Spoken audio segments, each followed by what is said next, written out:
Welcome, dear seeker. There are moments in life when it feels as though everything begins to unravel at once. Plans fall apart, emotions rise unexpectedly, and challenges appear faster than we can make sense of them. In such moments, calm can feel distant, even impossible. Yet these are precisely the moments in which calm matters most. For centuries, the wisest teachers across cultures have faced the same human question. How do we remain steady when life becomes unstable? The Stoic philosophers lived through wars, exile, illness, and profound loss, yet they wrote calmly about inner strength and composure. The Buddha taught during a time of uncertainty and suffering, offering a path not to escape hardship, but to understand it clearly.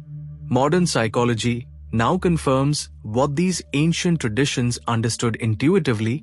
Calmness is not a personality trait or a stroke of luck. It is a skill that can be cultivated. This video is not about suppressing emotions or pretending that everything is fine when it is not. Feeling overwhelmed, frustrated, or afraid is part of being human. Calmness does not mean the absence of emotion. It means the ability to meet emotion with awareness rather than panic.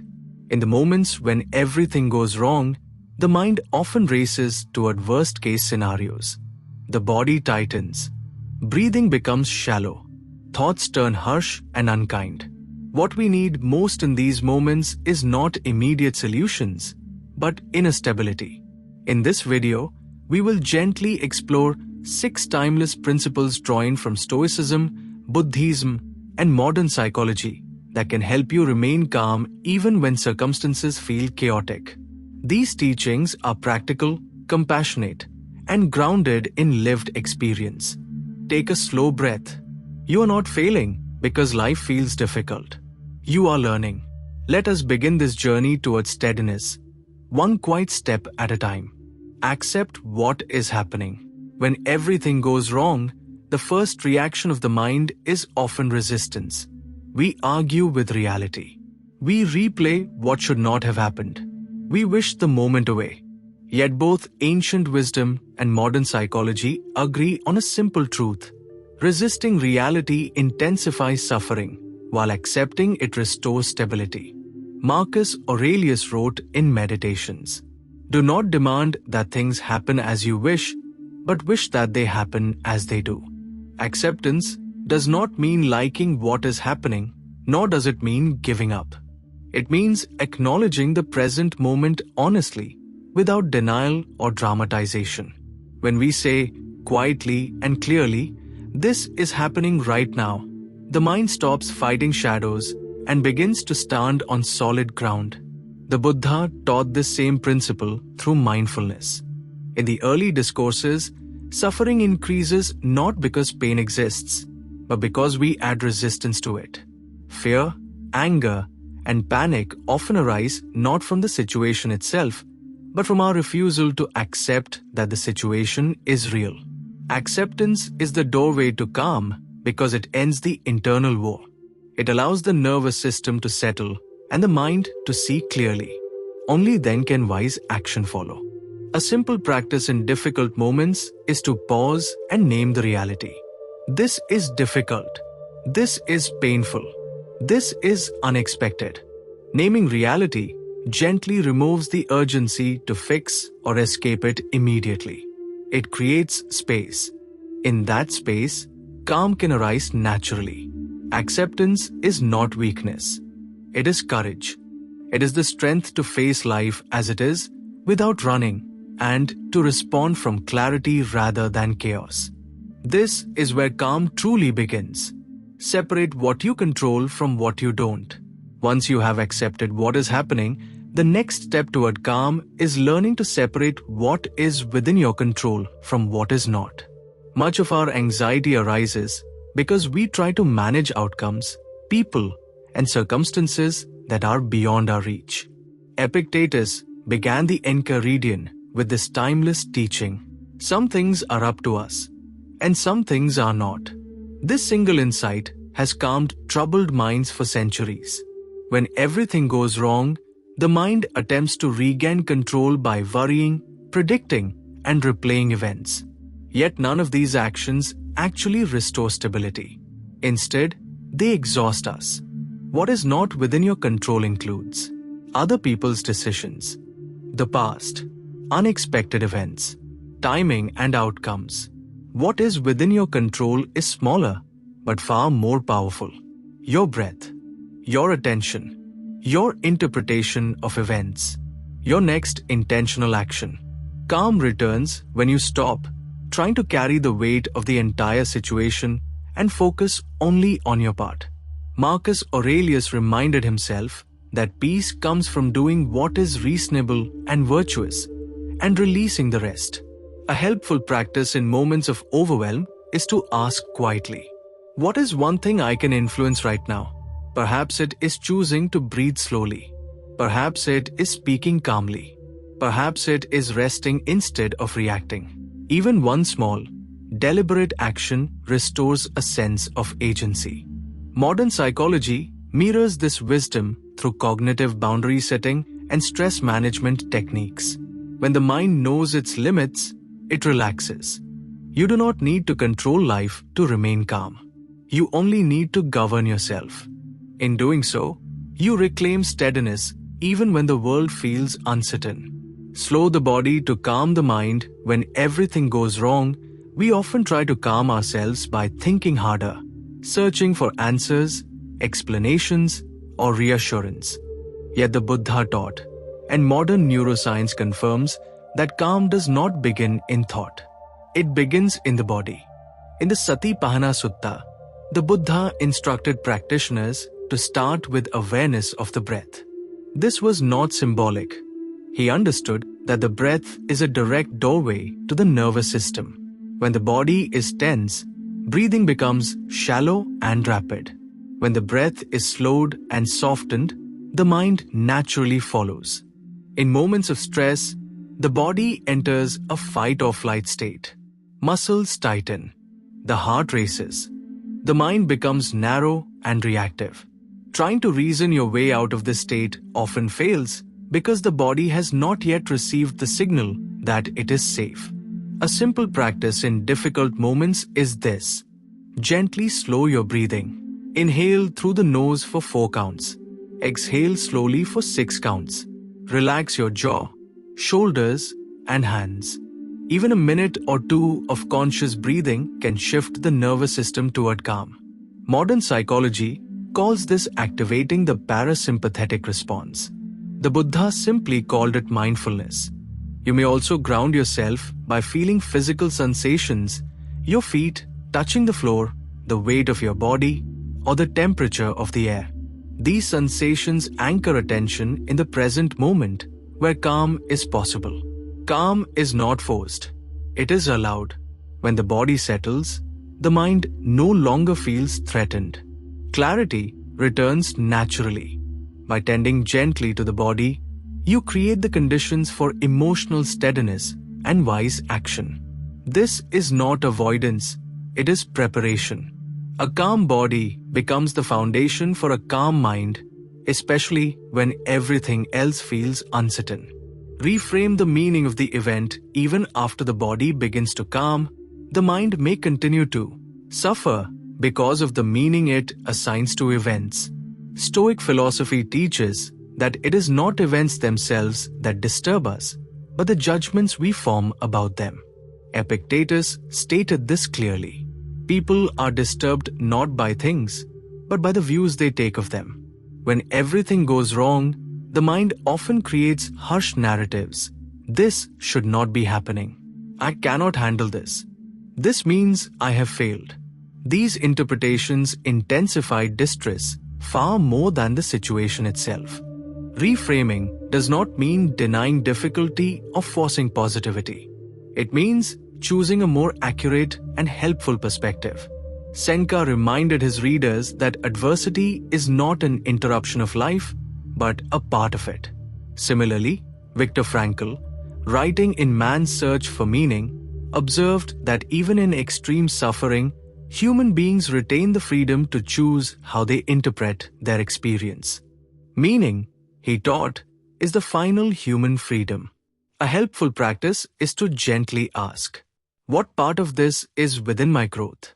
How might this strengthen patience, wisdom, or compassion? What is this moment asking of me? These questions shift the mind from panic to curiosity, from helplessness to engagement. Buddhist teachings support this reframing through insight into impermanence.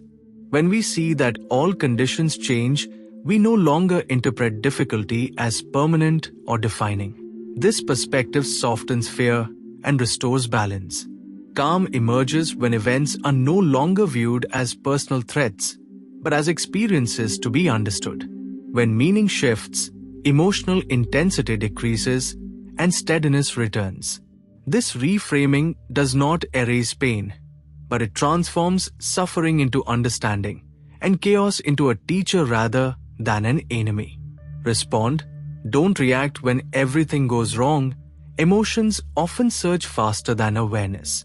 Anger, fear, frustration, or panic may arise instantly, pulling us toward impulsive reactions. The Stoics and the Buddha both taught that true calm is found in the pause between impulse and action. Marcus Aurelius reminded himself, "You have power over your mind, not outside events. Realize this, and you will find strength." Reacting is automatic. It is driven by habit and emotion. Responding, however, is conscious.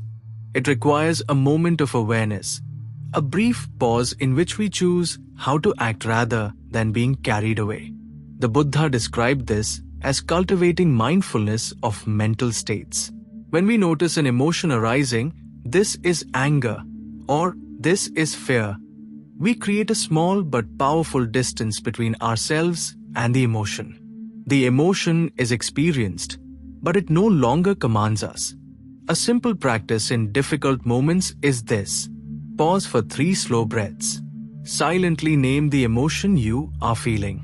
Ask, what response aligns with calm and wisdom? This pause does not suppress emotion. It honors it while preventing harm. Modern psychology confirms that naming emotions reduces their intensity and restores cognitive clarity. Calm responses often appear modest. They may involve speaking less, delaying a decision, or choosing silence over argument. Yet these small acts of restraint protect inner peace and prevent regret. Responding rather than reacting does not mean becoming passive. It means acting from clarity rather than agitation. Over time, this practice strengthens self-trust and emotional resilience. Each moment you pause is a moment of freedom. Each calm response is a quiet victory. In choosing response over reaction, you reclaim your inner authority, even when everything around you feels unstable. Trust impermanence, the quiet power of knowing this will pass. When everything goes wrong, the mind often convinces us that the current difficulty is permanent. Pain feels endless. Confusion feels defining. This belief intensifies distress and makes calm feel unreachable. The Buddha addressed this directly through the teaching of impermanence, or anicca, the understanding that all conditioned things arise and pass away. In the Dhammapada, the Buddha reminded his followers that clinging to what is unstable leads to suffering. Nothing in life remains fixed, not joy, not loss, not failure, and not fear. When this truth is forgotten, the mind tightens. When it is remembered, the mind softens. Trusting impermanence does not mean minimizing pain or waiting passively for problems to disappear. It means recognizing that no emotional state, no circumstance, and no moment defines your entire life. This understanding creates space for patience and steadiness. Marcus Aurelius echoed this wisdom when he wrote, "Observe constantly that all things take place by change." When you remember that change is the nature of reality, urgency loses its grip. You no longer demand immediate resolution or perfection. You allow the moment to unfold. A gentle reflection in difficult times is to say quietly, "This is temporary. This will change. These words are not denial, they are grounding truths. Calm grows when you stop fighting time and begin to trust its movement. Like a storm passing across the sky, difficulties move through your life. They do not become your life. By remembering impermanence, you anchor yourself in perspective rather than panic.